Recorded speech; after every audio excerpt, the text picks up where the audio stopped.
সকাল 11টা বাজলো, সেই দেয়াল অটল। গতকাল রাত থেকে এখন পর্যন্ত একবারও কথা হয়নি তাদের। ফোনের স্ক্রিন বারবার জ্বলে উঠল, সেখানে আরমানের নাম দেখা যায়নি। যারা দীর্ঘশ্বাস ফেলে। মোবাইলটা তার হাতে নেই, চার্জে বসিয়ে রেখে নিজেও এসে বেডে শুয়ে থাকে। সে জানে আরমান এখন আর কল করবে না, ফিহা বা মিম কল করবে, তাই এত গুরুত্ব দেয়নি বিষয়টা। ঠিক তখনই বারবার ফোনটা বেজে ওঠে। বেড সাইড থেকে উঠে মোবাইলটা হাতে নেয়, দেখে স্ক্রিনে বেশি উঠছে সেই পরিচিত নাম সুইট বয়। যারা আশা করেনি এখন আরমান কল করবে, যারা বুক থকথক করে ওঠে, ভয়, লজ্জা, অপরাধবোধ সব একসাথে ভর করে তার উপর। তবুও সাহস করে কলটা রিসিভ করেই ফেলল। ওপাশে কণ্ঠটা ঠান্ডা আর রাগ মাখা কঞ্চে আরমান বলে, এতক্ষণ কোথায় ছিলে তুমি? কাল রাত থেকে একবারও কল করনি, আর এখন আমি দিচ্ছি তাও ধরছো না কেন? যারা বুঝতে বোঝাতে চেষ্টা করে। আমি আমি আসলে কাল রাতে খুব ক্লান্ত ছিলাম, ঘুমিয়ে পড়েছিলাম। আজ সকালেও কথা শেষ করার আগে আরমান তীক্ষ্ণ স্বরে বলে উঠছে, মিথ্যে কথা বলো না। একবার কল ধরতে তোমার এত কষ্ট হলো? আমি কি তোমার কাছে এতটাই গুরুত্বহীন এখন? মনে রেখো, আমি কিন্তু এখন তোমার স্বামী মানজারা। যারা থমকে যায়, গলায় দলা পাকানো কান্নার সামনে বলে, বিশ্বাস করুন, আমি ইচ্ছে করে এমনটা করিনি। আমি মনে করেছিলাম মিম বা ফিহা কল করছে, কিন্তু আমি সত্যি। কিন্তু আরমান অভিমান ভরা স্বরে বলে, থাক, আর কিছু বলার দরকার নেই। আমি কেন তোমাকে কল করতে যাব? আমি তো তোমার কেউ না। তুমি যদি সত্যি আমার কথা ভাবতে, তাহলে একবার হলেও কলটা চেক করে দেখতে। এই বলে সে হঠাৎ করে কল কেটে দেয়। ফোনের স্ক্রিন নিভে গেলে যারা হতভম্ব হয়ে বসে থাকে, যেন পৃথিবী হঠাৎ থেমে গেছে। চোখে করে জল জমে ওঠে। সে চুপচাপ বিছানায় বসে ফোনের দিকে তাকিয়ে থাকে। কিছুক্ষণ পরে নিজেকে সামলে আবারও কল দেয় আরমানকে। একবার, দুবার, তিনবার, কিন্তু প্রতিবারই কল বাজতেই থাকে। আরমান ধরে না। যারা বুকটা ভারী হয়ে আসে, মনে হয় যেন বুকের ভেতর হাজারটা কষ্ট একসাথে জমে আছে। সে আবারও কল দেয়, এবারও একই অবস্থা। অবশ্যই যারা হাল ছাড়া বারবার কল দেয়, মাঝে মাঝে মেসেজ পাঠায়, প্লিজ রাগ করবেন না, আমি মানছি আমি ভুল করেছি। কিন্তু প্রতিটি মেসেজই অদৃশ্য শূন্যে হারিয়ে যায়, কোনো রিপ্লাই আসে না। আমি আপনার সাথে কথা বলবো বলে আশায় বসেছিলাম। সত্যি বলছি, আপনার সাথে কথা না বললে আমি শান্তি পাই না। আরমানের ফোন একের পর এক বাজছে। যারা বারবার কল করছে, কিন্তু সে একবারও রিসিভ করলো না। আসলে অবহেলা করার জন্য নয়, যার সাথে কথা বলার মাঝে। ঠিক তখনই রোহান হতদন্ত হয়ে এসে বলল, দোস্ত, আঙ্কেল কল করছে তোকে, কিন্তু পাচ্ছে না বলে আমাকে কল দিয়ে বলল খুব ইম্পর্টেন্ট একটা অনলাইন মিটিং শুরু হতে যাচ্ছে, তুই তাড়াতাড়ি মিটিংয়ে জয়েন কর।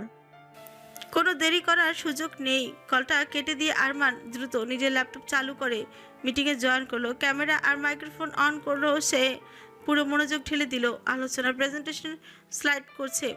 একের পর এক বোর্ড মেম্বাররা সিরিয়াস টোনে কথা বলছে।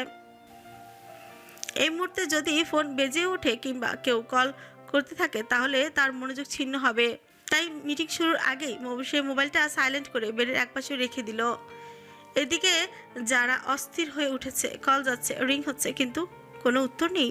মনে হচ্ছিল আরমান তার উপর খুবই অভিমান করেছে। অভিমান করে ইচ্ছে করে এড়িয়ে যাচ্ছে। তার বুকের ভিতর কষ্ট জমে প্রতিটি ব্যর্থ কলের সাথে। মেসেজ দিল, কোনো রিপ্লাই নেই। কিন্তু সত্যিটা তো অন্য।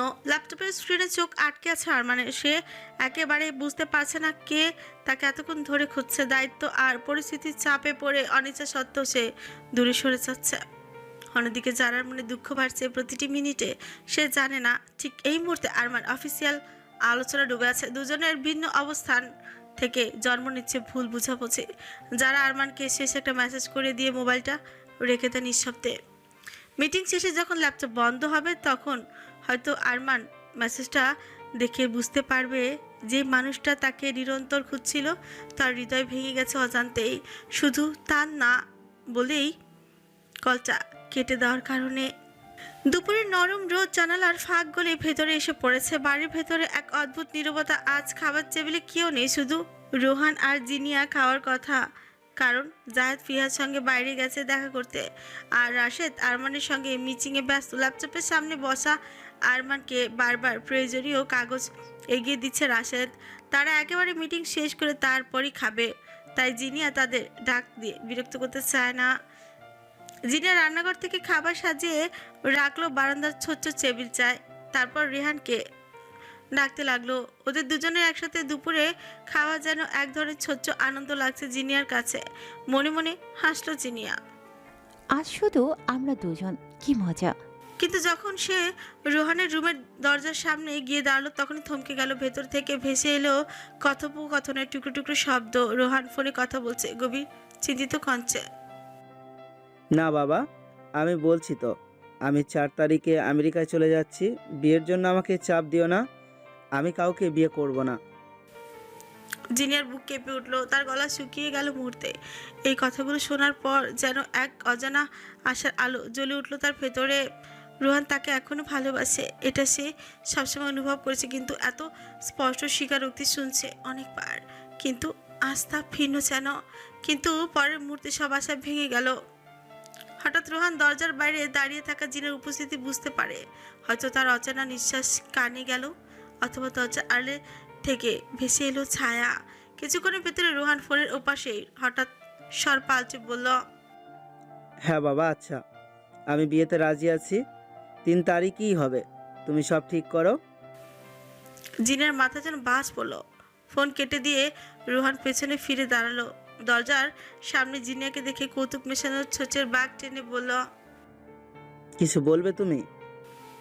জিনিয়ার গলা দিয়ে কোনো শব্দ বের হলো না। চোখ ঝাপসা হয়ে আসছে, বুক ভরে উঠছে কান্নায়। মনে হচ্ছিল হৃদয় ভেতর থেকে কেউ সবচেয়ে আলো কেড়ে নিয়েছে। কষ্ট চেপে সে কেবল বলল। রোহান হেসে উত্তর দিল। প্রতিটি শব্দ যেন ছুরির মতো বিঁধল জিনিয়ার মনে। সে কিছুই বলল না, কেবল মাথা নিচু করে দাঁড়িয়ে রইল। কাপা কাপা গলায় বলল, বিয়ে করবেন? হ্যাঁ, 3 তারিখেই বিয়ে আমার। তার উপর বউ নিয়ে চলে যাব আমেরিকায়। আর তোমাকে আমার পক্ষ থেকে স্পেশাল দাওয়াত রইল, অবশ্যই আসবে। সত্যি আপনি বিয়ে করবেন? হ্যাঁ, দাঁড়াও, তোমাকে আমার হবু বউয়ের ছবি দেখাই। জিনিয়া নিজেকে অনেক কষ্টে স্বাভাবিক রেখে ধীরে ধীরে বলে, তার কোনো প্রয়োজন নেই। শুভকামনা রইল আপনার নতুন জীবনের জন্য। তারপর ধীরে ধীরে পা বাড়ালো নিজের রুমের দিকে। রোহান দরজায় দাঁড়িয়ে ওর পেছন ফিরে যাওয়া দেখলো। জানতো তার চাঁদ সুন্দরী কষ্ট পেয়েছে, কিন্তু কিচ্ছু করার ছিল না। চোখের সামনে হারিয়ে যাওয়া মানুষটাকে ধরে রাখার মতো সাহস তার আর নেই। এই মানুষটা তাকে অনেক কষ্ট দিয়েছে, এখন সেও একটু কষ্ট পাক তার কাছ থেকে। রুমে এসে দরজা বন্ধ করলো জিনিয়া। বিছানার কিনারে বসতে অশ্রু গড়িয়ে পড়লো গাল বেয়ে। কানে বারবার বাজছিল রোহানের সেই কথাগুলো। 3 তারিখে বিয়ে করব, তোমার দাওয়াত রইল। কেন এমন হলো? কিছুদিন আগেও তো যে মানুষটা বললো জিনিয়াকে ছাড়া কাউকে বিয়ে করবে না, সে হঠাৎ কিভাবে হ্যাঁ বলে দিল?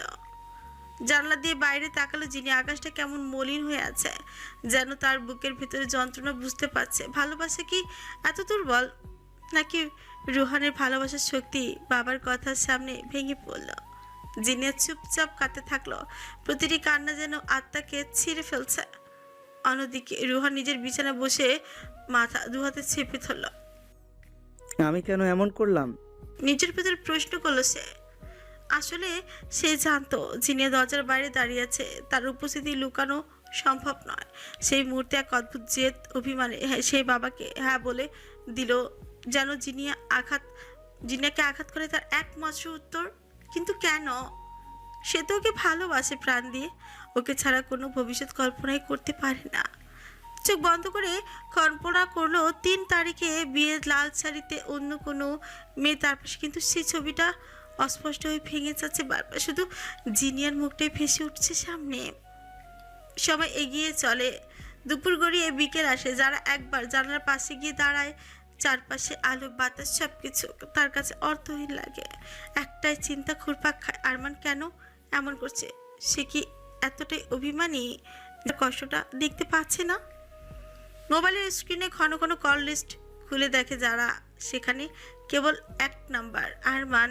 তার নামের পাশে একটার পর একটা মিসড কল লেখা। কল করবে না করে 1000বার কল দিয়েছে আরমানকে যারা মনে মনে ভাবে, কেন এতটা রাগ? অভিমান করলে করবে, আমি তার অভিমান ভাঙাবো, কিন্তু এভাবে দূরে সরে যাওয়ার কি ঠিক? তার চোখে আবারও জল চলে আসে। সে মুছে ফেলে, কিন্তু ভেতরে কষ্ট যেন আরো বেড়ে যায়। রাত নেমে আসে ধীরে ধীরে, আকাশে তারা জলজল করে, কিন্তু জারার কাছে সেই আলো অন্ধকার মনে হয়। সে এক হাতে ফোন চেপে ধরে রাখে, মনে মনে প্রার্থনা করে। একবার শুধু কল ধরুন প্লিজ। আপনি ফোনের স্ক্রিন হঠাৎ জ্বলে ওঠে, বুক কেঁপে ওঠে যারা, কিন্তু হতাশা ভর করে। এটা 4 সংখ্যার নাম্বার, আরমান নয়। সে আবার কল করে, ফোন বাজতে থাকে, কিন্তু এবার কোনো সাড়া নেই। অভিমান যেমন তীব্র, এখন যারার ভালোবাসাও তেমনই গভীর। যারা জানে আরমান সত্যি তাকে ভালোবাসে, আর ভালোবাসার মাঝে মাঝে সবচেয়ে বেশি অভিমান তৈরি করে। হয়তো কাল সকালে এই অভিমান ভাঙবে, হয়তো আবার তারা একসাথে হাসবে, একসাথে কথা বলবে, কিন্তু এখন এই মুহূর্তে যারা পৃথিবী যেন থমকে আছে, শুধু এক নামের অপেক্ষায়, আরমান। সে আবার ফোনের স্ক্রিনে ডায়াল করে, একই নাম্বারে কল দেয়, কান পেতে থাকে ওপাশ থেকে, হ্যালো মানজারা। কিন্তু লাইনটা নিঃশব্দ থাকে। যারা চোখ বন্ধ করে দীর্ঘশ্বাস ফেলে মনে মনে বলে, যতবার না ধরবেন আমি ততবারই কল দিব, কারণ আমার ভালোবাসা অভিমানের চেয়ে বড়। তারপরও ফোন কাঁপতে থাকে তার হাতে। বারবার একই নম্বরে কল দিতে থাকে সে, আর প্রতিটি ব্যর্থ করে। তার ভালোবাসা আরো প্রবল হয়ে ওঠে, আর অভিমান আরো গভীর। চোখ দিয়ে অজান্তে অশ্রু গড়িয়ে পড়ছে যারার। কাঁপা কাঁপা হাতে আবারও মেসেজ লিখে যারা, আপনার এই নীরবতা আমাকে বারবার ভেঙে দিচ্ছে। মনে হচ্ছে আমার আপনার কাছে তেমন গুরুত্বপূর্ণ নেই। মনে হচ্ছে আমি আপনার কাছে তেমন গুরুত্বপূর্ণ নই। হয়তো আমি একা একাই ভালোবাসা আঁকড়ে ধরে বেঁচে আছি। আজ খুব তীব্রভাবে অভিমান জমেছে আপনার ওপর। আর কথা বলবো না আমি আপনার সাথে, সত্যি বলছি, কল দিলেও ধরবো না। রাত প্রায় 8টার কাছাকাছি। দিনভর টানা মিটিংয়ের পর অবশেষে আরমান একটু ফাঁকা হলো। ল্যাপটপের স্ক্রিন বন্ধ করার পর যেন বুক থেকে ভার নেমে গেল। দুপুরে কিছু খাওয়া হয়নি, শরীর ক্লান্ত আর মাথা ভারী ভারী লাগছে। সে চেয়ারে হেলান দিয়ে কিছুক্ষণের জন্য চোখ বন্ধ করলো, তারপর উঠে ওয়াশরুমে গিয়ে মুখে পানিতে ছিটিয়ে নিল। আয়নার সামনে দাঁড়িয়ে নিজের ক্লান্ত চোখ দেখে মনে হলো এই চোখগুলো অনেক যুদ্ধ করে বেঁচে আছে। ওয়াশরুম থেকে বের হয়ে বারান্দা দাঁড়িয়ে সিগারেট ধরা, প্রথম ধোঁয়াটা ছেড়ে বুক ভরে নিঃশ্বাস নিল। তখনই মনে পড়লো আজ সারাটা দিন তার লক্ষ্মী বউটার সঙ্গে তার কথা হয়নি। মিটিংয়ের চাপ আর ব্যস্ততায় কল করার সময় পায়নি।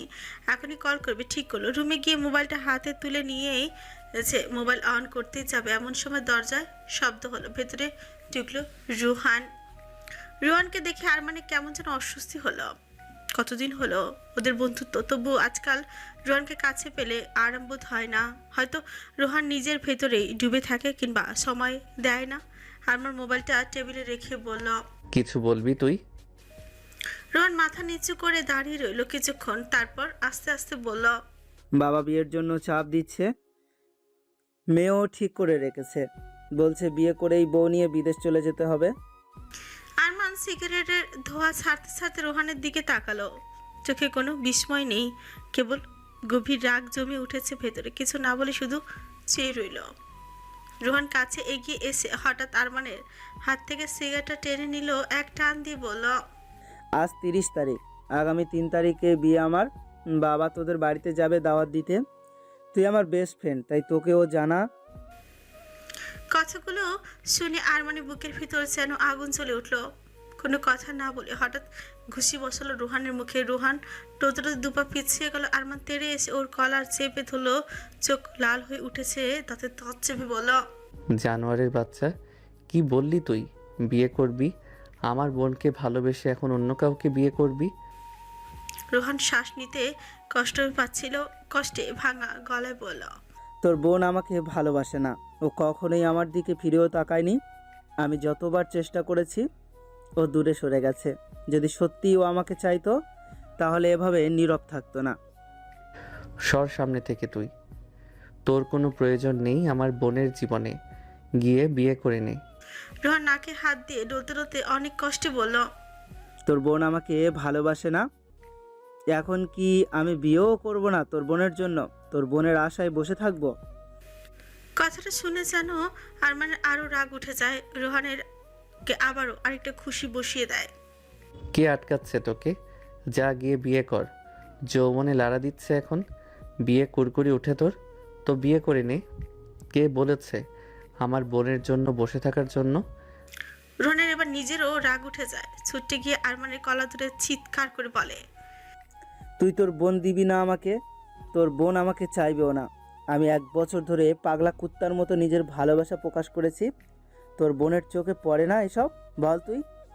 আরমান রোহানের কাছ থেকে নিজেকে ছাড়িয়ে নিয়ে বলে, দিব না, কখনো বলিনি আমি। কিন্তু এখন আর তুই মরে গেলেও পাবি না আমার বোনকে। তোর ফাকিং ভালোবাসা আমার বোনের লাগবে না। এখন লাগবে কি করে? গিয়ে দেখ তোর বোন অন্য কাউকে। আরমানের কান যেন ঝাঁঝরা হয়ে গেল, ভেতরে রাগ দাউ দাউ করে চলে উঠলো। এবার রোহানকে এমন জোরে খুশি মারে রোহানের নাক দিয়ে রক্তই বের হয়ে যায়। চুপ কর মাঙ্গের নাতি, তুই আমার বোনের সম্পর্কে কিছু না জেনে বলতে আসবি না। রোহান নাকে হাত দিয়ে দেখে রক্ত বেরোচ্ছে, ব্যথায় চোখ দিয়ে পানি চলে আসে বহু কষ্টে। মিহি কঞ্চে বলে, কি জানার কথা বলছিস তুই? তুই জানিস ওর সাথে কি হয়েছে? কেন ছেলেদের সঙ্গে ও কথা বলে না, সব সময় একা থাকে? এমনকি আমার সাথেও ভয়ে ঠিকমতো কিছু বলে না, কলেজে যেতে চায় না। তুই জানিস কেন সে তোর ভালোবাসা গ্রহণ করতে চায় না? রোহান চোখ মেলে তাকালো, কঞ্চ ভাঙা ভাঙা। কেন চায় না সে? কি হয়েছে ওর সাথে? আমাকে না বললে কিভাবে জানবো আমি? আরমান কলার ছেড়ে দিয়ে রাগে কাঁপতে কাঁপতে বলল, তোর জানার দরকার নেই, তুই যা, গিয়ে বিয়ে করে বিদেশ চলে যা। আমার বোনের জীবনে তোর কোনো দরকার নেই। রোহান যেন হাঁপাতে হাঁপাতে দাঁড়িয়ে রইল, চোখ লাল হয়ে উঠেছে কান্নায়। সে আবারও আরমানের দিকে ঝুঁকে আকুতি করে বলল, ভাই দয়া করে বল না কি হয়েছে আমার চাঁদ সুন্দরীর সাথে। আমি সত্যিই কিচ্ছু জানি না। কেন ও আমাকে দূরে ঠেলে দিল? তার উত্তর চাই আমার। আরমান কিছুক্ষণ চুপ করে দাঁড়িয়ে রইল, তারপর ঠান্ডা গলায় বলল, আমি তোকে বলার সময়ের অপেক্ষায় ছিলাম, কিন্তু তুই তো নিজেই সিদ্ধান্ত নিয়ে নিলি বিয়ে করে চলে যাবি। তো যা, তোকে বাধা দিব না। কিন্তু শোন, এসবের কিছু যেন জিনিয়া জানতে না পারে, সে বাঁচবে না তাহলে। রোহানের বুকের ভেতরটা যেন মুচড়ে গেল, যেন কেউ হাত ঢুকে তার প্রাণটা চেপে ধরল। মনে পড়লো দুপুরের সেই মুহূর্তটা যখন জিনিয়া তার বিয়ের কথা শুনে চুপচাপ মাথা নিচু করেছিল। ওর চোখে ভাসমান কান্নার ছবিটা এখনো চুরি হয়ে বিচ্ছে তার হৃদয়ে। রোহান হাত জোর করে আবার বলল, ভাই আমি ওকে বলে ফেলেছি, কষ্ট দিয়ে ফেলেছি। আমি আমার চাঁদ সুন্দরীকে, ভাই আমি ভুল করেছি, ওকে কষ্ট দিয়েছি। কিন্তু আমার জানার দরকার আছে, আমি না জানলে শান্তি পাবো না। আরমান এক দৃষ্টিতে তাকিয়ে রইল, তারপর ঠান্ডা অথচ কঠিন গলায় বলল, যাকে কষ্ট দিয়েছিস তার কাছ থেকে শুনে নে কি ঘটেছে ওর জীবনে, সেটা ওই বলুক, আমি না। কথাগুলো শুনে রোহানের পা যেন মাটিতে দাঁড়াতেই পারছিল না, বুক ভেঙে কান্না বেরিয়ে আসছিল। তবুও তাতে ধর চেপে বেরিয়ে এলো দৃঢ়স্বর, শুনবো ভাই, শুনবো ওর কাছ থেকেই। কোনো দেরি না করে দরজা ঠেলে বেরিয়ে গেল রোহান। ছোট্ট করিডোরে কাঁপা কাঁপা পায়ে হাঁটছে সে, বুকটা যেন ফেটে যাচ্ছিল। কি হয়েছিল তার চাঁদ সুন্দরীর জীবনে, তার জন্য এত কষ্ট লুকিয়ে রেখেছে নিজের মাঝে? প্রতিটি পদক্ষেপ মনে হচ্ছিল ওর চাঁদ সুন্দরীর চোখের জল মাটিতে ছড়ে পড়েছে। রোহান বের হয়ে যেতেই আরমানের রুমে ঢুকে পড়ে জাহেদ, মুখে হাসি লেগে আছে, খুশিতে ভরপুর। ভাইয়া চলো না সবাই মিলে শাপলা বিল থেকে ঘুরে আসি, ভাবিও রাজি। কথা বলতে বলতে হঠাৎ থেমে যায় জাহেদ। রুমের এলোমেলো অবস্থা দেখে অবাক হয়ে তাকিয়ে থাকে। আরমান এক করে বসে আছে গম্ভীর মুখে, চোখে মুখে অস্থিরতা। কি হয়েছে ভাইয়া? জাহেদের কণ্ঠে বিস্ময়। আরমান কোনো উত্তর দেয় না, মোবাইলটা হাতে তুলে নেয়। এক নজর স্ক্রিনে তাকাতে বুকটা কেঁপে ওঠে। সকাল থেকে সন্ধ্যা, হাজারের উপর মিস কল, শত শত মেসেজ। শেষ মেসেজটা যেন তার ভেতরটা ভেঙে দেয়। আপনার প্রতি আমার তীব্র অভিমান জমেছে। আরমান বুঝে ফেলে সে না চাইতেও তার লক্ষ্মী বউকে সে অনেক কষ্ট দিয়ে ফেলেছে। মাথার ভেতর ঝড় বয়ে যাচ্ছে, কিভাবে অভিমান ভাঙাবে, কি করে শান্ত করবে। ভাইয়া কি হয়েছে? যায় তার মানে কাছে এসে বসে। তোর ভাবি অভিমান করছে, আজকে আমার কপালে শনি রবি সব একসাথে পড়েছে মনে হয়। দীর্ঘশ্বাস ফেলে উত্তর দেয় আরমান। কি করছো তুমি যে ভাবি এত রাগ করেছে? জাহেদ কৌতূহলী হয়ে জিজ্ঞেস করে, ওসব বাদ দে, বলতো তোর ভাবির রাগ ভাঙাবো কিভাবে? জাত কিছুক্ষণ চুপ থেকে গভীরভাবে ভাবে, তারপর বলে, ফিহা বলেছিল শাপলা বিলে যাবে, ভাবিও যাবে। তো এখানে রাগ ভাঙানোর সাথে কি সম্পর্ক? আরে তুমি বুঝতে পারছো না ভাইয়া, তুমি এখন ভাবির বাড়িতে গিয়ে সরাসরি দেখা করে রাগ ভাগাও। তা না হলে একটা সুন্দর গিফট নাও, নিশ্চয়ই খুশি হবে। আইডিয়াটা শুনে আরমানের চোখের আশার আলো ফুচে হচ্ছে। তৎক্ষণাৎ মোবাইলটা হাতে নিয়ে জারাকে কল করতে করতে রুম থেকে বেরিয়ে আসে। জাহিদও পিছু নেয়। গাড়ি ছুটে চলে যায় নরসিংদীর বড় শপিং মলের দিকে। সেখানে গিয়ে আরমান নিজের হাতে বেছে নেয় একখানা সুন্দর লাল রঙের জামদানি ড্রেস। সে জানে ওর বউ লাল রং খুব পছন্দ করে। আরমান একজোড়া নূপুর আর একটি হীরের আংটিও কিনে নেয়। মনে মনে ভাবে, বিয়ের পর তো কিছুই দেইনি তাকে, আজ অভিমান ভাঙাতে হলে বিশেষ কিছু দিতেই হবে। জাহেদ ও সুযোগ বুঝে ফিহার জন্য উপহার কিনে নেয়। কেনাকাটা শেষ করতে করতে প্রায় রাত 10টা বেজে যায়। গ্রামে তখন গভীর রাত, চারপাশে অন্ধকার, বাতাসে কেবল ছিচি পোকার ডাক। গাড়ি থামিয়ে আরমান বলে, তুই বাড়ি যা জাহেদ, আমি যাই মানজারার কাছে। হাতে গিফট আর বেলি ফুলের গাছরা নিয়ে একাই হেঁটে যায় যারাদের বাড়ির দিকে। উঠানের সামনে দাঁড়িয়ে কল দেয়, কিন্তু যারা ফোন তোলে না। একবার দুবার নয়, রাত 10টা থেকে বারবার কল করছে আরমান, তবুও কোনো সাড়া নেই। অন্যদিকে যারা বিছানায় গুটিসুটি মেরে বসে আছে। সারাদিন কল করেছে সে, অথচ আরমান কোনোটাই ধরেনি। তাই ইচ্ছে করেই আজ ফোন রিসিভ করছে না। কেবল ফোনের আলো জলে নিভে যায়। যারা তাকিয়ে থাকে গভীর চোখে। হতাশে আরমান মেসেজ পাঠায়, আমি তোমার বাড়ির উঠোনে দাঁড়িয়ে আছি, প্লিজ বের হও লক্ষ্মী বউ। কিন্তু যারা সেই মেসেজও দেখে না, দেখেও কোনো উত্তরও দেয় না। রাত তখন 12টা ঘর পেরিয়েছে। চারিদিকে নিস্তব্ধ, কেবল ঝিঝি পোকার ডাক আর বাতাসে দুলে ওঠা শুকনো পাতার শব্দ ভেসে আসছে। গ্রামের ঘুম যেন আরো গভীর হয়ে উঠেছে। এই নিস্তব্ধতার মাঝে এক কোণে দাঁড়িয়ে আছে আরমান, হাতে একটা শপিং ব্যাগ, ভেতরে সাজানো সুন্দর লাল রঙের ড্রেস, একজোড়া নূপুর আর হীরের আংটি, সঙ্গে আছে বেলি ফুলের গাছরা। সারাদিন রাগ, অভিমান আর অপেক্ষার বোঝা যেন তার কাঁধে চেপে বসেছে। সে বারবার মোবাইল হাতে নিয়ে কল করে যাচ্ছে, আবার মেসেজ পাঠাচ্ছে। এবার বের না হলে কিন্তু আমি চলে যাব।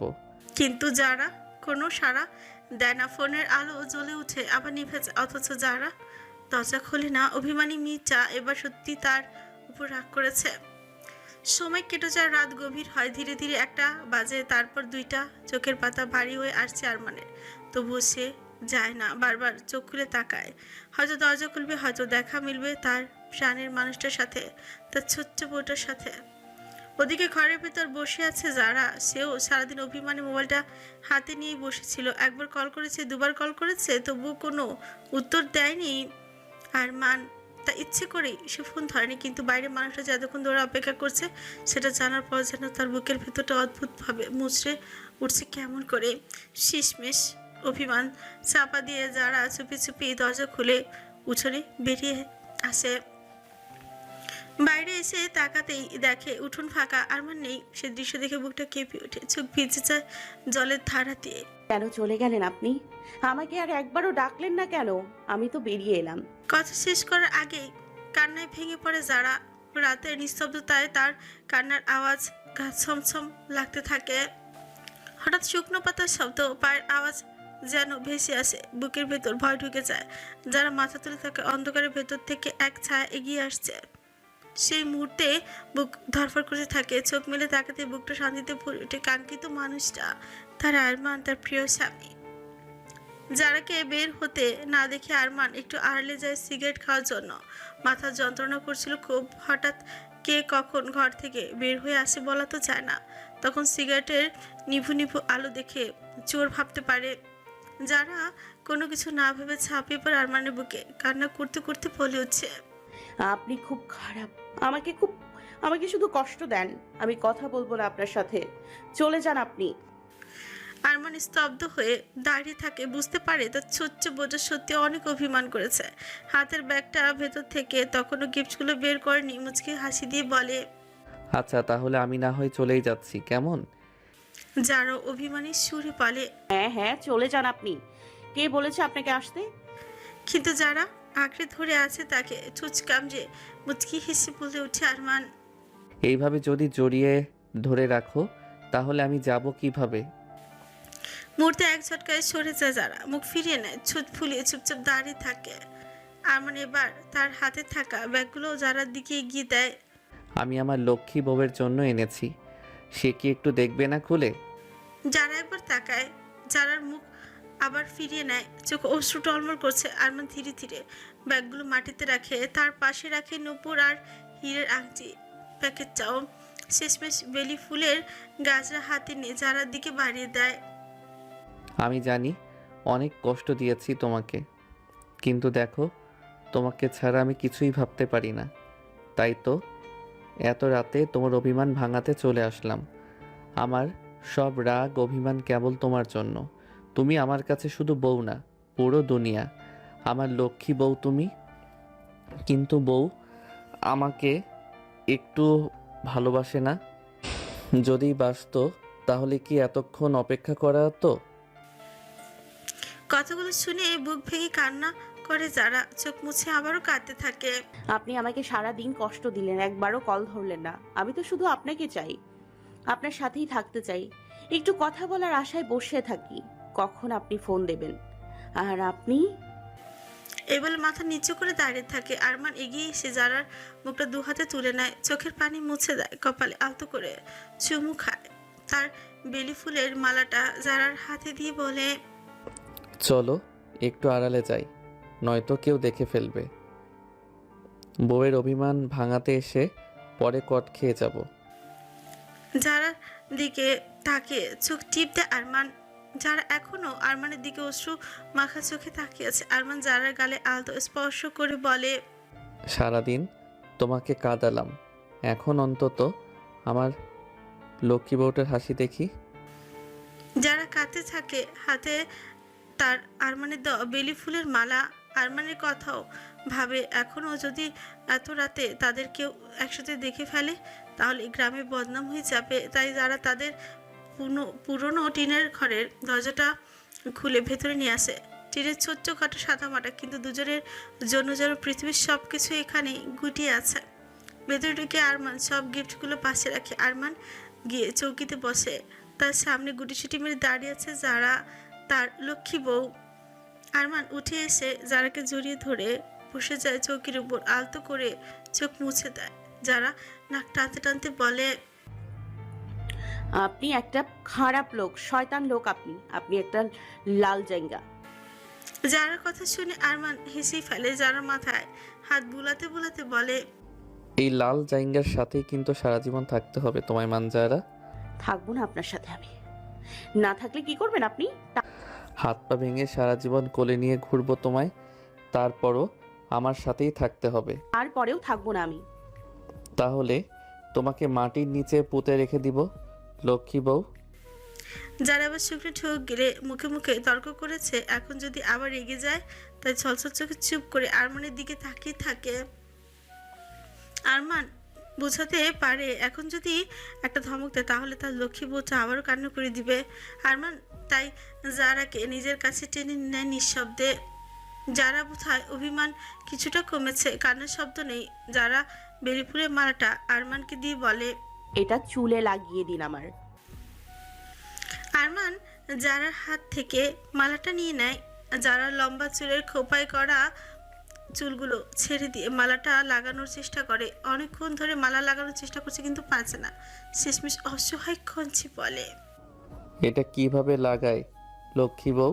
যারা বুঝলো আরমান এটা লাগানোর চেষ্টা করলেও পারবে না, তাই আরমানের বুক থেকে মাথা তুলে বসে তার সামনে, তারপর নিজে বাম হাতে আরমানের দিকে এগিয়ে দিয়ে বলে, থাক, আপনাকে আর মালাটা চুলে লাগাতে হবে না, হাতে পরিয়ে দিন। আরমানও খুশিতে গদগদ হয়ে যার হাতে মালাটা পরিয়ে দেয়। চুলে লাগিয়ে দেওয়ার থেকে হাতে পরিয়ে দেওয়াটা অনেক সোজা। মালাটা পরিয়ে দিয়ে যারার হাতে চুমু খায় আরমান। যারা যেন লজ্জা লাল হয়ে যায়। খুব ভালোবাসি লক্ষ্মী বউ। আমি বাসি না। আরমান শিকুচকে তাকায় যারার দিকে। কি বললে তুমি? যা শুনেছেন তাই। সরো তাহলে, এক্ষুনি চলে যাচ্ছি আমি। চলে যান আপনি। সত্যি চলে যাব? আরমান যারাকে ছাড়িয়ে উঠতে নিলে যারা আবারও কান্না করে দেয়।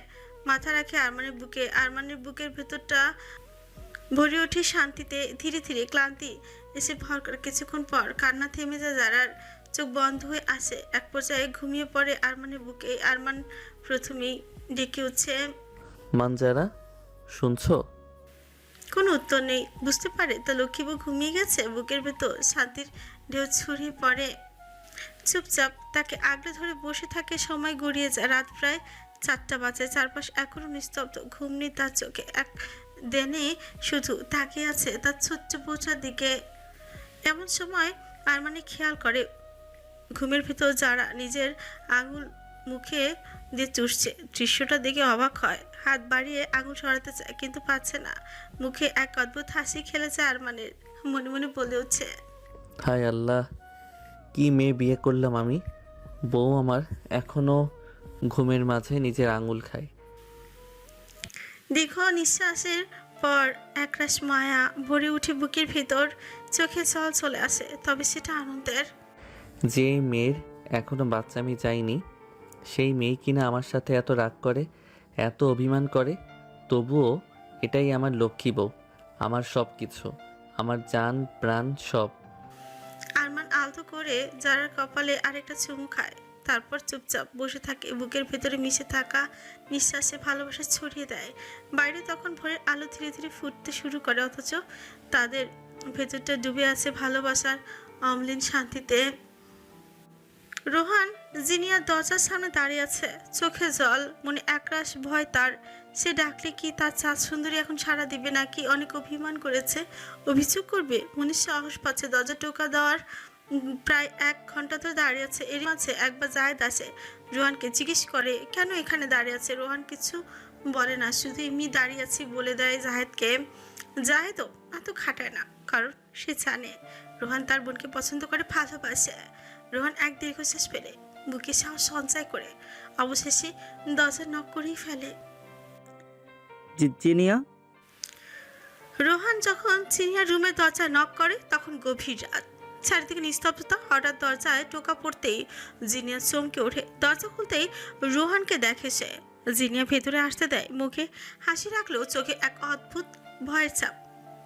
জিনিয়াকে দেখে বুঝতে পারে রোহান তার চাঁদ সুন্দরী কতটা কেঁদেছে দুপুর থেকে। চোখ দুটো লাল হয়ে আছে, কেমন ফুলে আছে, মুখটাও ফ্যাকাশে হয়ে আছে, কেমন যেন এলোমেলো লাগছে। এইটুকু সময় মেয়েটাকে রোহানের বুকটা মোচড় দিয়ে ওঠে। সে কি অনেক কষ্ট দিয়ে ফেলেছে? রোহান এক ধ্যানে তাকিয়ে আছে জিনিয়ার দিকে। রোহান তার দিকে এইভাবে তাকিয়ে আছে দেখে কেমন যেন অস্বস্তি লাগছে জিনিয়ার। চোখ ঘুরিয়ে নেয় অন্যদিকে সে। রোহান জিনিয়ার পাশ কাটিয়ে রুমের ভিতরে চলে যায়। জিনিয়া অবাক হয় বেশ। এত রাতে রোহান তার রুমে কি করছে? তাকে আবার কষ্ট দিতে এসেছে, নাকি নিজের হবু বউয়ের ছবি দেখাতে এসেছে? জিনিয়া দরজার সামনে দাঁড়িয়ে নিজেকে স্বাভাবিক করে বলে, কিছু বলবেন রোহান ভাই? রোহান তড়িৎ গতিতে তাকায় জিনিয়ার দিকে। তার নিজের চোখেও জল ছিকছিক করছে। কিভাবে বলা শুরু করবে সে? জিনিয়া কি তার কথা শুনবে, নাকি সবসময় মতো এড়িয়ে যাবে? কিন্তু রোহান মনে মনে প্রতিজ্ঞা করে আজ সে সবটা না জেনে কিছুতেই যাবে না। রোহান দুপা এগিয়ে এসে জিনিয়ার হাতের কোণে ধরে নিজের সামনে এনে দাঁড় করায়।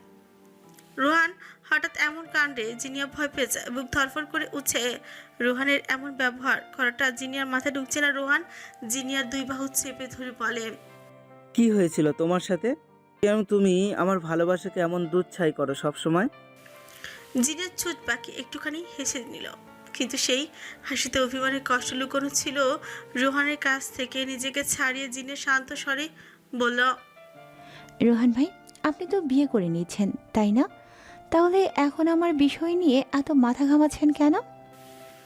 রোহান জোর দেখিয়ে বলে, কারণ আমি জানতে চাই আর তুমি বলতে বাধ্য। আমার চিন্তা বাদ দিয়ে আপনার হবু বউয়ের কথা ভাবুন, আর আমি কারো বাধ্য নই। রোহান থমকে যায়, তার বুকটা কেঁপে ওঠে। সে গম্ভীর গলায় বলে, তুমি এভাবে কথা বলছো কেন জিনিয়া? তুমি জানো তো আমি শুধু তোমাকেই চাই, অন্য কাউকে নয়। জিনিয়া বোধহয় একটু হাসলো। আমাকে চান বলে কি অন্য কাউকে বিয়ে করে নিচ্ছেন রোহান? এটা কেমন চাওয়া বলুন তো? রোহান এবার আরো এগিয়ে এসে দাঁড়ায় ওর সামনে। জিনিয়ার হাত দুটো নিজের হাতে নিয়ে বলে, বিয়েতে হ্যাঁ বলেছি, কারণ তুমি আমার ভালোবাসা গ্রহণ করছো না। তোমার কাছে কতবার নিজের ভালোবাসার দাবি নিয়ে এসেছি আমি, বলো, কিন্তু তুমি বারবার ফিরিয়ে দিয়েছো। খুব অভিমান জমেছে তোমার উপর, তাই রাগের মাথায় বাবাকে হ্যাঁ বলে দিয়েছি। জিনা রোহানের দিক থেকে হাত নিজের ছাড়িয়ে ঝাড়া মেরে সরিয়ে নেয়। হ্যাঁ, যখন বলে দিয়েছেন তাহলে বিয়ে করে ফেলুন। রোহান শান্ত কণ্ঠে বলে উঠছে। বিয়ে তো করবই, কিন্তু আমি জানতে চাই কি এমন ঘটেছে তোমার সাথে যার জন্য এত দ্বিধা, এত অনীহা ছেলেদের প্রতি। জিনিয়া শান্ত গলায় উত্তর দেয়। রোহান ভাই, কিছু অতীত আছে যা বলা যায় না, ভুলে যেতে হয়। রোহান এবার আর নরম থাকে না, তার চোখে জেদ, গলায় দৃঢ়তা। না, আজ না জেনে আমি ফিরবো না। তোমার অতীত যদি আমার জন্য বাধা হয়, তবে আমার অধিকার আছে সেটা জানার। জিনিয়া চুপ করে থাকে, মুখে হাসি রাখলো, বুকের ভেতর ঝড় বইছে। কিন্তু রোহান থামে না। একের পর এক প্রশ্নে জিনিয়ার বুকটা ভারী হয়ে উঠে, অবশেষে সে ভেঙে পড়ে, চোখ ভিজে ওঠে, কঞ্চক খেপে যায়। তারপরও বলে না সে। আর রোহান আজ সবটা না জেনে কিছুতেই যাবে না। জিনিয়ার এমন নীরবতা ভেঙে দিচ্ছে রোহানকে। রোহানের অস্থিরতা এমন পর্যায়ে পৌঁছেছে যে ঘরের প্রতিটি জিনিস এখন তার শত্রু মনে হচ্ছে। জিনিয়া যখন মুখ খুলতে অস্বীকার করলো, রোহানের ভাঙা হৃদয় আর যুক্তি সব কিছু একসাথে গলিয়ে পড়লো। সে আর কিছুই শুনল, চুপচাপ ঘরটিতে ছুটে ছুটে নানান জায়গায় চোখ বোলাতে থাকে। টেবিলের উপর থেকে, তাকের কোণ থেকে, দেয়ালের কাজে লাগানোর ছোটোখাটো জিনিসপত্র থেকে কিছুই বাদ যায় না। নিঃশব্দে যেন তার ভেতরের কষ্টের আগুন আরও চলছে। তার চোখে পড়ে ড্রেসিং টেবিলে রাখা কাচের ফুলদানটা। সূক্ষ্ম পাতলা কাচ, দীর্ঘদিন ধরে ঝালাই না হয় এক স্মৃতি জিনিস। রোহান হাত বাড়িয়ে সেটাই তুলল। হঠাৎ একটা অচেনা উগ্র সিদ্ধান্ত নিয়ে সে এক ছটকায় ফুলদানটা ভেঙে ফেলে। রোহান কাঁপতে কাঁপতে হাতে থাকা ভাঙা ফুলদানটা গলায় ধরে, কণ্ঠ খেপে ওঠে কণ্ঠস্বর। তুমি যদি না বলো, আমি নিজেকে নিজেই শেষ করে দিব। জিনিয়া ধাক্কা খেয়ে দম বন্ধ হয়ে আসে। সে ছুটে এসে রেহানের হাত থেকে মিশে যাওয়া কাজটা টানতে চায়, কিন্তু রেহানের পাগলামিতে তত শক্ত। সে পিছু হটে, চোখে এক অসম ক্ষমার চাহনি। জিনিয়া ভয় ভয় কঞ্চ কাঁপিয়ে বলে, রোহান ভাই, এমন কিছু করবেন না। তবুও রেহান থামল না। তার চোখে ললাটে ভেজা ঘাম, কঞ্চে ধুলো ধুলো। পাগল ওই রকম এক চড়াই উচড়াই আচরণে যেন সব কিছু শেষ করে দিতে চায়। নিজেকে ছাড়া অন্যকে আর কিছুই দেখতে চায় না। জিনিয়া দ্রুত এগিয়ে এসে তার মুখে হাস রাখে, খানাজড়িত কঞ্চে অনুনয় করে, বলবো, কিন্তু দয়া করে আপনি নিজের ক্ষতি করবেন না। রোহানের ভিতরটা আরেক সেকেন্ডে ভেঙে পড়ে। সে কোনো যৌক্তিক সিদ্ধান্ত নিতে পারে না। ঠিক তখনই জিনিয়ার গলাটা ভেঙে যায়। কি আশ্চর্য, এতক্ষণ ধরে ছিপছিপে থাকা শেষ শব্দ বেরিয়ে এলো চিৎকার করে। আমি ধর্ষিতা। এই পশুগুলো আমার সুন্দর জীবনটা নরক করে দিয়েছে। শব্দটা ঘরে পড়ে আলোড়ন তুলল। রোহানের হাত হঠাৎ শক্ত হয়ে কিছুখানি স্তব্ধ হয়ে যায়। তার তার চেহারা মতো মনের সব স্তর কেঁপে উঠে। জিনিয়ার কণ্ঠে থাকা যে অশান্ত কষ্ট, সেই কাহিনী এক ছোঁয়ার বেরিয়ে এসেছে। রোহানের কাজটা টেনে ধরে থাকা হাতটা অজান্তেই ঝিলে করে ছেড়ে দিল। ভাঙা কাজটা মাটিতে পড়ে গড়ায়। এই শব্দটা যেন রোহানের মাথায় বজ্রপাত হয়ে বাজলো। সেই মুহূর্তে স্তব্ধ হয়ে যায়, তার নিঃশ্বাস আটকে আসে, ঝিমুনি নেমে আসে। কিন্তু এটা হঠাৎ শান্তি নয়, বরং অনিশ্চিত সাসপেন্স। রোহান সোজা হয়ে বসল, মুখের রং বদলে গেছে। তার চোখে লজ্জা, ভয়, রাগ সব মিশে আছে। সে কাঁদছে, কিন্তু কাদা বলবেই জোরে আক্রমণ করে না। তার কণ্ঠ শুধু হাহাকার, বোঝাপড়ার আকের। জিনিয়া মাটিতে লুটিয়ে কেঁদে যাচ্ছে, আর তার ভিতর থেকে ছিঁড়ে আসা সব কণ্ঠস্বর বেরিয়ে আসছে। রোহান উঠে এসে বাইরে পিছিয়ে থাকে না, ফিরে এসে জোরে জোরে জোরে বলল না। তার বদলে সে ধীরে ধীরে জিনিয়ার পাশে বসে কাঁধে হাত রাখে। জিনিয়া ফুপিয়ে কাঁদতে কাঁদতে মেঝেতে আরও লুটিয়ে বসে পড়ে। তারপর ভাঙা গলায় বলতে যেতে থাকে, আমি তখন ক্লাস 9-এ পড়ি। প্রতিদিন স্কুল শেষে বাসার গাড়ি আমাকে আনতে আসতো, কিন্তু সেদিন গাড়ি এলো না। আমি ভেবেছিলাম একটু দেরি করছে। বান্ধবীরা একে একে বাড়ি চলে গেল। আমি একা রাস্তায় দাঁড়িয়ে রইলাম। ঠিক তখনই এক পরিচিত লোক এলো, আমাদের দূরের আত্মীয়। আমি দু একবার দেখেছিলাম তাকে। সে বলল, চলো তোমাকে পৌঁছে দিই। আমি নির্দ্বিধায় উঠে পড়লাম গাড়িতে। জিনিয়া চোখ দিয়ে চপচপ করে অশ্রু পড়তে থাকে, কণ্ঠ কাঁপতে কাঁপতে সে বলে, কিন্তু সে আমাকে বাসায় না নিয়ে শহরের বাইরে ফাঁকা জায়গায় নিয়ে গেল। গাড়ি থামালো অন্ধকার মাঠের পাশে। আমি কিছু বোঝার আগেই 3জন লোক গাড়ির ভেতর ঢুকে পড়ল। তারা আমার মুখ চেপে ধরলো, হাত পা বেঁধে ফেললো। আমি চিৎকার করার চেষ্টা করেছিলাম, কিন্তু কোনো শব্দ বের হলো না।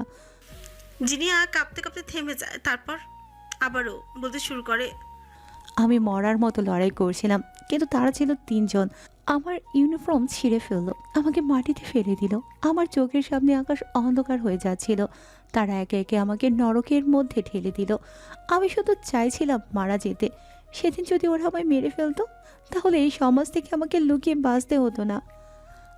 সে কান্নায় ভেঙে পড়ে, কিন্তু থেমে যায় না। ওরা চলে যাওয়ার পর আমি রক্তাক্ত অবস্থায় পড়েছিলাম। কোনোভাবে বাড়ি ফিরেছিলাম। কেউ ছিল না বাসায় ওই দিন। কি দুর্ভাগ্য আমার, তাই না? কিন্তু কাউকে কিছু বলিনি। মা বাবার চোখে চোখ রাখতে পারতাম না। ভেবেছিলাম যদি বলি তারা হয়তো মরে যাবে লজ্জায়, তাই সব লুকিয়ে রেখেছিলাম। দিনকে দিন আমি ভেতরে ভেতরে পুড়ে যাচ্ছিলাম। সেদিন রাতে আমার খুব জ্বর আসে। আম্মু সারা রাত জেগেছিল, বসেছিল আমার মাথার পাশে। যখন আমি জ্বরের ঘোরে আবোল তাবোল বলতে থাকি, তখন আম্মু আমার অস্পষ্ট কথাগুলো বুঝে ফেলে। আম্মু আমার রুমে কাউকে থাকতে দেয়নি সেদিন। সবাই অনেক চেষ্টা করেও থাকতে পারেনি। আম্মু আমার বুকে জড়িয়ে সেদিন খুব কান্না করেছিল। আমার কাছে বারবার ক্ষমা চেয়েছে। আমি জ্বরের ঘোরে থাকলেও বুঝতে পারছিলাম সব। একটানা 21 দিন হাসপাতালে ভর্তি ছিলাম। যখন সুস্থ হলাম, তখন জীবনের সব রংধনু কালো হয়ে যায় আমার। জিনিয়া কাঁদতে কাঁদতে বলে, সেদিন আমার শৈশব, আমার স্বপ্ন, আমার ভবিষ্যৎ সব কিছু ছিনিয়ে নিয়েছিল তারা। আমি তখন থেকেই মরে গেছি রোহান ভাই। আপনি আমাকে বিয়ে করতে চান, কিন্তু আমি চাই না আমার এই কলঙ্কের দাগ আপনার ভবিষ্যৎ নষ্ট করুক। তার চোখ দিয়ে অঝরে পানি ঝরে। রেহান পুরোটা শুনে নির্বাক হয়ে যায়। তার বুকের ভেতর তীব্র জ্বর উঠেছে, কিন্তু মুখ দিয়ে শব্দ বের হয় না। তার মনে হয় কেউ বুকের উপর পাহাড় চাপিয়ে দিয়েছে। কিছুক্ষণ জিনিয়ার দিকে সে দৃষ্টিতে তাকিয়ে থেকে সে ধীরে ধীরে উঠে দাঁড়ায়। জিনিয়া ভয়ে ভয়ে তার দিকে তাকায়। হয়তো সে ভেবেছিল রোহান ঘৃণা করবে, তাকে ছেড়ে চলে যাবে, আর ঠিক তাই হলো। রোহান নিঃশব্দে দরজার দিকে এগিয়ে গেল। দরজা খুলে বাইরে বেরিয়ে গেল, কোনো কথাই না বলে। ভেতরে বসে জিনিয়া হাহাকার করে কাঁদতে থাকে। তার বুকটা ফেটে যাচ্ছে, মনে হচ্ছে জীবনের সবচেয়ে প্রিয় মানুষটিকেও হারল সে। রোহান বাইরে গিয়ে অন্ধকার আকাশের দিকে তাকায়। তার চোখ ভিজে ওঠে, বুকের ভেতর থেকে দীর্ঘশ্বাস বের হয়। সে মনে মনে ভাবে, কি ভয়ঙ্কর অতীত নিয়ে বেঁচে আছো তুমি চাঁদ সুন্দরী। কতটা অসহায় ছিল সে তখন। আমি কিভাবে এখন তোমার সামনে দাঁড়াবো? ভালোবাসি তোমাকে, কিন্তু ভালোবাসা কি যথেষ্ট? আর ভেতরে বসে জিনিয়া আরো জোরে জোরে কাঁদতে থাকে। রোহান থেমে কয়েক মুহূর্ত, তারপর আবারও জিনিয়ার রুমের সামনে এসে দাঁড়ায়। জিনিয়ার বুক ফাটা কান্না যেন ওর কানে বিষের মতো লাগছে। এত এত কষ্ট লুকিয়েছিল এতদিন, কান্না করতে পারেনি, মন খুলে কাউকে কষ্টের কথাগুলো বলতে পারেনি। আজ না হয় একটু মন ভরে কান্নাই করুক সে। ঘরের বাইরে এসে চারপাশে চোখ বোলায়, যেন কল্পনা করে সেই প্রতিটি আসল অপরাধী কোথায়। সে মনে মনে বলে, আমি তাদের সব কিছু ছিনিয়ে নেব শুধু তোমার জন্য। তাদের সুখ শান্তি সব কিছু শেষ হয়ে যাবে। তুমি শুধু আমার পাশে থাকবে, একটু সময় দিবে প্লিজ। আমি প্রতিশ্রুতি দিচ্ছি চাঁদ সুন্দরী, আমি ওই জানোয়ারদের চোখ খুলে তোমার সামনে রাখবো। যে চোখ দিয়ে তোমার দিকে নোংরাভাবে তাকিয়েছে, তাদের হাত কেটে তোমার সামনে রাখবো। যে হাত দিয়ে তোমার নোংরাভাবে ছুঁয়েছে, শুধু আমায় একটু সময় দাও। কথাগুলো ভাবছে আর জিনিয়ার মুখটা বারবার ভেসে উঠছে তার চোখের সামনে। কি অসহায় দৃষ্টিতে তাকিয়েছিল তার দিকে। একটা দীর্ঘশ্বাস ফেলে চোখের পানি মুছে নেয় সে। প্রিয় মানুষের কষ্টের কথা শুনলে নিজের চোখে জল চলে আসে। এটাই ভালোবাসা। চারিদিকে ফজরের আজান ভেসে আসছে। অর্ধেক অন্ধকারে ঢাকা আকাশ ধীরে ধীরে উজ্জ্বল হয়ে উঠেছে। নরম বাতাসে ভোরের স্নিগ্ধতা ছড়িয়ে পড়েছে। সেই ভোরের নীরবতাও যারা এখনো শুয়ে আছে আরমানের বুকে, চোখ আধ খোলা, চোখে নিঃশ্বাসের শব্দ, কিন্তু মনে হচ্ছে এ যেন পৃথিবীর সব থেকে নিরাপদ আশ্রয়। আরমান কিছুক্ষণ নীরবে তাকিয়ে রইল যারার দিকে। তার বুকের ভেতরে যারার চুলের গন্ধ, নিঃশ্বাসের উষ্ণতা, সব মিলিয়ে এক অদ্ভুত প্রশান্তি। কিন্তু মনের ভেতরে আবারও দুশ্চিন্তার হাওয়া বইছে। চারিদিকে আজানের ধ্বনি মানে সকালের শুরু, আর সকালের শুরু মানেই বাড়ির লোকজন জেগে উঠবে। আরমান জানে যদি এখন কেউ এসে তাদের একসাথে দেখে ফেলে তাহলে অনেক কথা উঠবে, অনেক প্রশ্ন উঠবে। সে আস্তে করে যারার কাঁধে হাত রাখলো। মানজারা, শুনছো? উঠো। যারা নড়ল না, চোখ বন্ধ রেখে ফিসফিস করলো। আম্মু আর একটু ঘুমাই। আরমান যারার কথা আলতো হাসলো। যারা ভাবছে তাকে ওর আম্মু রাখছে। আমি তোমার আম্মু নই, তোমার একমাত্র স্বামী মানজারা। যেই হোক না কেন আমি আরো ঘুমাবো। কি আমিও চাই না তুমি ওঠো, কিন্তু যদি কেউ দেখে ফেলে তাহলে ঝামেলা হবে। তুমি জানো না আমি তোমাকে নিয়ে কতটা ভয়ে থাকি। আরমান হেসে দিল। যারা মাথা চুলে হাত বুলিয়ে দিল। যারা এবার ধীরে ধীরে চোখ খুলল। চোখে লালচে আভা, সারা রাতের ক্লান্তি, কিন্তু তবু দৃষ্টি ভরা ভালোবাসা। সে উঠে বসলো। চুলগুলো এলোমেলো হয়ে মুখ ঢেকে দিয়েছে। আরমান কাছে টেনে নিল তাকে, এলোমেলো চুলগুলো ঠিক করে দিল। এবার তুমি ওঠো। আমি তোমার জন্য কিছু এনেছিলাম, কিন্তু আমি সেগুলো দেওয়ার তোমার চোখে ঘুম চলে এলো। বলে আরমান পাশের ব্যাগটা টেনে নিল। যারা অবাক চোখে তাকালো। আছে ওখানে? আরমান দুষ্ট হাসি দিল। ব্যাগ খুলে একে একে বের করতে লাগলো একটা লাল রঙের ইন্ডিয়ান গুজরাটি সারারা, তার মধ্যে সোনালি কাজ করা ওড়না, একজোড়া নূপুর আর হীরার আংটি, ছোটখাটো প্রসাধনী সামগ্রী, সব মিলিয়ে যেন ছোট একটা পৃথিবী সাজানো। যারা চোখে বিস্ময় বড় হয়ে গেল। এসব কি? আরমান গম্ভীর মুখে বলল, এসব তোমার জন্য, আমার লক্ষ্মী বউয়ের জন্য। যারা নিচু চোখে মৃদু গলায় বলল, আমি এগুলো নিতে পারবো না। কেন নিতে পারবে না? আমি তোমার স্বামী, তোমার জন্য কিছু, এইটুকু কিন্তু আমার দায়িত্ব, আমার ভালোবাসা। তবুও জানি না কেন মনে হচ্ছে অস্বস্তি লাগছে। আরমান এবার নাটকীয়ভাবে জামার ওনাটা যারার কাঁধে চাপিয়ে দিল। যারা সঙ্গে সঙ্গে মুখ গোমরা করে ফেলল। আরমান কপাল কুঁচকাল। অস্বস্তি মানে কি? বউয়ের জন্য পছন্দ করে ড্রেস কিনলাম, বউ যদি না পরে তাহলে রাগ করে চলে যাব। কিন্তু যারা অবাক হয়ে তাকালো। সত্যি রাগ করবেন? অবশ্যই করব। তুমি যদি আমার উপহার গ্রহণ না করো তবে মনে করব তুমি আমাকে মন থেকে গ্রহণ করনি। যারা হাসতে নাচে পারলই না, ছোচে মৃদু হাসি ফুটে উঠল। আপনি একদম বাচ্চার মতো কথা বলছেন। আরমান কৃত্রিম রাগের ভান করলো। বাচ্চাই আমি। এই বাচ্চাই তোমার জন্য সারা রাত জেগেছিল, আর তুমি তার বুকে আঙুল চুষে সারা রাত ঘুমিয়েছো। আঙুল চুষে মানে? আরমান যারা গাল চেনি দিয়ে বলল, আঙুল চুষে। বউ আমাকে বাচ্চা বলছে, কিন্তু আমার এই লক্ষ্মী বউটার এখনো বাচ্চামি যায়নি। দুজনের মধ্যে খুনসুটি শুরু হয়ে গেল। আরমান প্যাকেটে গুলো ধরিয়ে দিল, যারা সরিয়ে রাখলো পাশে। আরমান আংটিটা হাতে তুলে নিয়ে পরিয়ে দিল। নূপুরগুলো যারা পায়ে পরিয়ে দিতে যাবে, কিন্তু যারা বাধা দেয়, পায়ে হাত দিতে দেয় না আরমানকে। এসে যারা লজ্জা মুখ ঠেকে নিল। এভাবেই তাদের ভেতরকার ভালোবাসার গভীরতা আরো স্পষ্ট হয়ে উঠল। যারা আবার বলল, আমার মনে হয় এগুলো আমার প্রাপ্য নয়। আরমান তার ঠোঁটে আঙুল রেখে থামিয়ে দিল। চুপ করো, তোমার ভালোবাসার কাছে এসব কিছুই না। তুমি শুধু আমার পাশে থেকো। আমি তোমার হাসি দেখতে চাই, তোমার কান্না মুছতে চাই। আমার জন্য এটাই যথেষ্ট। আরমান হেসে উত্তর দিল, আপনি কেন এতটা ভালোবাসেন আমাকে? যারা চোখে জল নিয়ে তাকালো, কারণ আমার হৃদয়ের প্রতিটি স্পন্দনে শুধু তোমার নাম লেখা আছে, লক্ষ্মী বউ। ভোরের আলো তখন পুরো ঘর ভরিয়ে ফেলেছে। বাইরের পাখিরা ডাকছে, দূরে কোথাও রান্নাঘরের হাড়ি শব্দ, মানুষের ওঠার আওয়াজ, বাস্তবতার ডাক আসছে।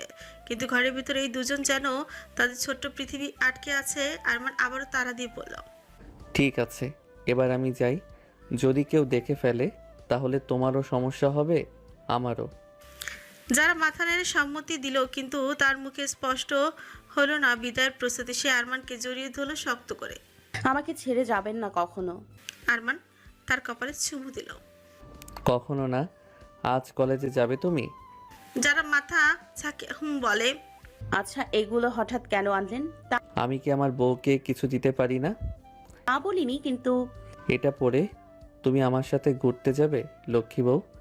যারা লজ্জা পেল বেশ, আবার খুশি লাগছে তার। আরমান তাকে নিয়ে ঘুরতে যাবে। খুশিতে গত হয়ে বলল, সত্যি নিয়ে যাবেন ঘুরতে?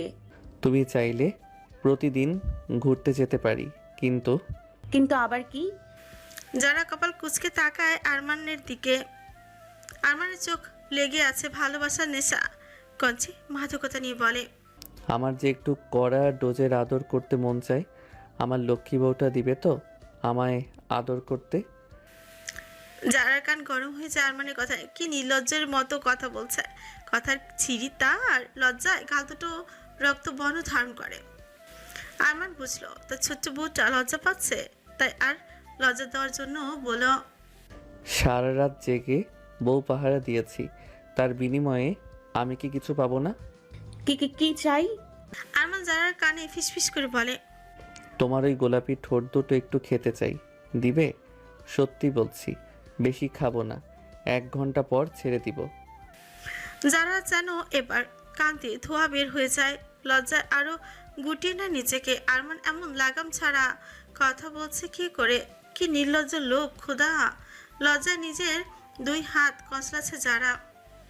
যারা কোনো উত্তর দিল না। বুকের ভেতর এক অদ্ভুত মিষ্টি কষ্ট জমতে লাগলো। আরমান আরো এগিয়ে এসে তার কানে ফিসফিস করে বলল, শোনো মানজারা, যতবার তুমি আমাকে এভাবে এড়িয়ে যেতে চাও, ততবার আমি তোমাকে আরও কাছে টেনে আনতে চাই। তোমার এই লাজুক মুখটাই আমার সবচেয়ে বড় দুর্বলতা। যারাকে লজ্জা লাল হয়ে যেতে দেখে আরমান এবার একটু হিসি পড়ল। তাহলে আজকের উপহারগুলো রাখো, আমি বরং যাই। ভোরের আলো ছড়িয়ে পড়ছে চারদিকে, কেউ দেখে ফেললে সমস্যা। রাখবো, কিন্তু আমার একটা শর্ত আছে। আরমান শুকুচকাল। শর্ত? শর্ত হলো, এগুলো আমি কেবল আপনার সামনে পরবো, না হলে আমি এগুলো সবসময় ব্যবহার করব না। আরমান হেসে উঠল। ঠিক আছে, তবে ড্রেসটা পরে আমাকে দেখাতে হবে কালই। জাহেদ বলল তোমরা নাকি শাপলা বিলে যাবে। যাব বলেছি, কিন্তু আম্মু যদি না দেয়? মন খারাপ করে বলে সারা। আমি জিনিয়াকে পাঠিয়ে দিব, তাহলে হবে? যারা উপর নিচ মাথা ঝাঁকায় মনে হবে দুজনে হেসে উঠল। ভালোবাসা খুনছুটি গভীর ভালোবাসায় মিশে আছে। বিদায়ের সময় খনি এলো। আরমান দরজার দিকে এগুলো, পেছন ফিরে তাকিয়ে দেখলো যারা এখনো তার দেওয়া ড্রেসটার ওড়না কাঁধে জড়িয়ে আছে। চোখের জল, ঠোঁটে মৃদু হাসি। সে হাত নাড়িয়ে বিদায় জানালো। যারা ধীরে ধীরে ফিসফিস করে পড়ল, সাবধানে যাবেন। আরমান দরজা পেরিয়ে চলে গেল, কিন্তু তার উপস্থিতি এখনো ঘরের ভেতরেই রয়ে গেল। উপহারগুলোর মাঝে যারা চোখের অশ্রুতে আর ভোরের নরম আলোর মতো ভালোবাসার স্মৃতিতে। যারাও ভোরের মৃদু আলোতে আশেপাশে ভালো করে দেখে নেয় কেউ আছে কিনা। চারিপাশে এখন কেউ নেই, তাই যারা তাড়াতাড়ি করে টিনের ঘরটা দরজা বন্ধ করে ছুটে আসে নিজের রুমে আসার আগে মার্জিয়া বেগমের রুমে উকি দিয়ে আসে। দরজা লাগানো। স্বস্তির একটা নিঃশ্বাস ফেলে যারা এসে আরমানের দেওয়া উপহারগুলো আলমারিতে লুকিয়ে রাখে সযত্নে। তারপর আবারও ঘুমিয়ে পড়ে। ভোরের হাওয়া কেমন যেন ঠান্ডা হাওয়া হয়ে বইছিল। চারদিক নিস্তব্ধ, শুধু পাখিদের ডাক শোনা যাচ্ছে। বড় মাঠটায় কুয়াশা ঢাকা, চারিপাশে অল্প অল্প আলো ফুটতে শুরু করেছে। সময় তখন ভোর 4:45। আরমান একা একা মাঠের ভিতর দিয়ে বাড়ির দিকে হাঁটছে। তার চোখে মুখে ক্লান্তি, চিন্তার ছাপ। রাতভর কোনো ঘুম হয়নি। মাঝে মাঝে মনে হচ্ছে বুকের ভেতর চাপা রাগ আর কষ্ট জমে আছে। হঠাৎ পকেটের ভেতর মোবাইলটা কেঁপে উঠলো। স্ক্রিনে ভেসে উঠলো রুহান কল করেছে। আরমান এক মুহূর্তে দ্বিধায় পড়লো, তারপর গভীর নিঃশ্বাস নিয়ে কলটা রিসিভ করলো। ওপাশের থেকে রুহানের গলা ভেসে এলো রাগে কাঁপছে। আরমান, কই তুই? আরমান গম্ভীর কণ্ঠে বলল। কেন? শব্দ শুনে আরমানের ভেতরটা রাগে যেন আবারও জেগে উঠলো। রুহান রেগে আছে, কিন্তু গলা ঝাঞ্ঝা স্বরে বলল, তোর সাথে ইম্পর্টেন্ট কথা আছে। রুহান আরো কিছু বলতে যাচ্ছিল, কিন্তু আরমান একটু সুযোগ দিল না। তার গলার স্বর ভারী হয়ে উঠল। আমার কারোর সাথে কোনো কথা নেই। এরপর আর কোনো কথা না বলে শুনেই হঠাৎই কলটা কেটে দিল। স্ক্রিন নিভে গেল। চারপাশে আবার নিস্তব্ধতা। আরমান থেমে মাঠের দিকে তাকালো কিছুক্ষণ। কুয়াশার ভেতর দিয়ে হাঁটতে হাঁটতে মনে হলো এই মুহূর্তে কারোর সঙ্গে কথা বলার প্রয়োজন নেই, কারোর সঙ্গেও তার দরকার নেই, নিজের ভিতরে ঝড়টা সে একাই সামলাতে চায়। ধীরে ধীরে মাঠ পার হয়ে সে এগিয়ে গেল ফ্যাক্টরির দিকে। ভোরের আলোয় ফ্যাক্টরির গেট তখন অন্ধকারে ঢাকা। ভেতরে ঢুকে সে চুপচাপ দাঁড়ালো। মনে হলো এই ফ্যাক্টরির কাজ, শব্দ আর যন্ত্রপাতির ভিড়ই তার একমাত্র আশ্রয়। বিশাল বড় স্বপ্ন জড়িয়ে আছে তাদের এখানে, নিজেকে প্রমাণ করার নতুন একটা দিকটা। সকাল 8টা বাজে। চারিপাশের দিনের আলো একেবারে উজ্জ্বল হয়ে উঠেছে। নদীর ঘাটে তখনও হালকা কুয়াশার আবেশ আছে, বাতাসে ভিজে ভিজে ঠান্ডা ভাব। যারা, মিম আর ফিহা তিনজন একসাথে কলেজের উদ্দেশ্যে বেরিয়েছে। ওদের হাসাহাসি, মজা করার শব্দে চারপাশে যেন প্রাণবন্ত হয়ে উঠেছে। আল্লাহ, ভাইয়া সত্যি তোর সাথে লুকিয়ে রাতে দেখা করতে গিয়েছিল জানো? মিম ও সঙ্গে সঙ্গে হেসে উত্তর দিল। আমাদের দুলাভাই কিন্তু বেশ রোমান্টিক। তাদের কথায় যারা লজ্জা পেল, তিনজনে খিলখিল করে হেসে উঠল। এই হাসির মধ্যেই তারা ঘাটে এসে পৌঁছালো, কিন্তু ঘাটে দাঁড়ানো দুজনকে দেখে তারা থমকে গেল। সামনে দাঁড়িয়েছে জাহেদ আর রাশেদ, দুজনের মুখে হালকা গাম্ভীর্য, যেন কিছু অপেক্ষা করছে।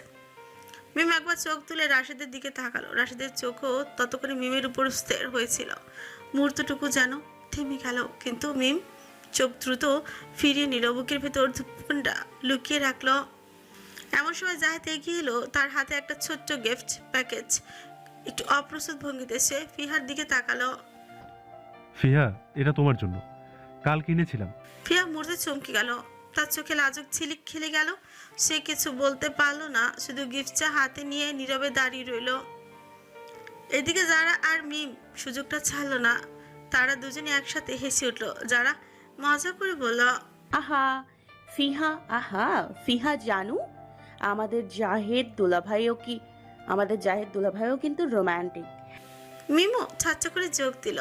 ফিহা, তুই তো বললি না কেউ তোর জন্য গিফট কিনে ঘাটে এসে দাঁড়িয়ে থাকবে। ফিহার মুখ একবার লাল হয়ে গেল। সে লজ্জায় কিছু বলার মতো অবস্থা খুঁজেই পেল না, শুধু হেসে নিচের দিকে তাকিয়ে রইল। জাহেদ অস্বস্তিতে পড়ে গেল, তার গলার স্বর হালকা কেঁপে উঠল। আরে এটা তো এমনি, তেমন কিছু না। কিন্তু তার চোখে মুখে স্পষ্ট লজ্জার ছাপ। ছেলেটি যতই বোঝাতে চাইছে, ততই যেন কথাগুলো ফাঁস হয়ে পড়েছে। যারা আবার মজা করে বলল, হ্যাঁ হ্যাঁ, আমরা তো কিছুই বুঝি না। ফিহা জারাকে কোনোই দিয়ে ধাক্কা দিল, কিন্তু ততক্ষণে তিনজনই আবারও হেসে উঠল।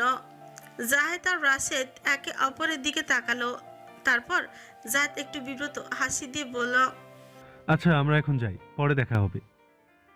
ওরা ঘুরে যাওয়ার সময় রাশেদ থেমে গেল এক মুহূর্তের জন্য। তার চোখ আবারও খুঁজে নিল মিমকে। আর অবাক করার ব্যাপার হলো, মিমও তখন তার দিকে তাকিয়েছিল। চোখে চোখ মিলতে সময় যেন থেমে গেল। দুজনের ভেতরে ভেতরে যে কত কিছু জমে আছে তা কেউই বুঝতে পারল না। কিন্তু মুহূর্তের ভাঙন এলো খুব দ্রুত। নিঃশব্দে রাশেদ চোখ সরিয়ে নিল আর জায়েদের সঙ্গে হেঁটে চলে গেল ঘাট থেকে। তাদের চলে যাওয়া পর্যন্ত মিম চুপ করে দাঁড়ালো। বুকের ভেতর অদ্ভুত একটা শূন্যতা তৈরি হলো, আবার মিষ্টি একটা অনুভূতিও জমে থাকলো। যারা আর ফিহা অবশ্য মিমের মুখ দেখে কিছুটা বুঝলো মনে হয়, কিন্তু কিছুই বলল না। কলেজে গিয়ে ধরবে। ফিহা ছোট দুষ্টুমি করে হাসি নিয়ে বলল, কি হলো মিম, কাকে দেখছিস ওই দিকে? মিম লজ্জা পেয়ে তাড়াতাড়ি কলেজের পথ ধরলো। মুখে কিছু বলল না, তবে ভিতরে ভিতরে তার মনে যে দোলা উঠেছে তা সে নিজেও অস্বীকার করতে পারছে না। সকাল 10টা। উঠানে বসে মার্জিয়া বেগম টুকটাক ঘরের কাজ করছিলেন। ঝুড়িতে সবজি গোছাচ্ছেন, মাঝে মাঝে হাঁস মুরগির দিকে তাকাচ্ছেন। এমন সময় পাশের বাড়ির রহিমা বেগম ঢুকলেন। তার মুখে চেনা হাসি থাকলো, চোখে মুখে কেমন যেন কুটনামি ঝিলিক। রহিমা বেগম কাশির ভান করে বললেন, আপা, একটা কথা বলার ছিল, রাগ করবেন না যেন। মার্জিয়া বেগম ফ্রু কুচকে তাকালেন। কি ব্যাপারে যে শুনলে আমি রাগ করতে পারি? রহিমা বেগম ফিসফিস করে বললেন, আজ ভোরবেলা দেখলাম আপনার বাড়ির দিক থেকে একটা ছেলেকে বের হতে। এই গ্রামের ছেলে বলে তো মনে হয়নি। এভাবে ভোরে কারো বাড়ি থেকে বের হওয়া কি ভালো কথা? কথাগুলো বলে রহিমা বেগম একচোট কটু হাসি দিলেন, যেন ইঙ্গিতটা স্পষ্ট, যারাকে নিয়েই তার সন্দেহ। মার্জিয়া বেগম একটু চুপ করে রহিমা বেগমের দিকে তাকালেন, তারপর শান্ত গলায় বললেন, দেখেন আপা, আমি আমার মেয়েকে সবচেয়ে ভালো করে জানি। আমার যারা কোনো খারাপ পথে চলতে পারে না। আর আমার ঘরে কে আসলো না আসলো সেটা নিয়ে কটু কথা বানানোর দরকার নেই। রহিমা বেগম আবারও বলতে চাইলেন। তা ঠিক, তবুও মানুষের চোখে তো। কথাটা শেষ করার আগে মার্জিয়া দৃঢ় গলায় বলে উঠলেন, মানুষ যা খুশি বলুক, কিন্তু আমি জানি আমার মেয়ে কেমন। আপনি যদি সত্যিই আমার ভালো চান তবে গুজব ছড়ানোর বদলে চুপ থাকবেন, কারণ সম্মান নষ্ট করা সহজ কিন্তু ফিরিয়ে আনা কঠিন। রহিমা বেগম একটু অপ্রস্তুত হয়ে গেলেন, আর কথা না বাড়িয়ে মাথা নিচু করে চলে গেলেন। ওনাকে উঠানে একা বসে মার্জিয়া বেগম গভীর নিঃশ্বাস ফেলে নিজের মনে শুধু বললেন, আমার যারা কোনো দিন খারাপ কাজ করতে পারে না,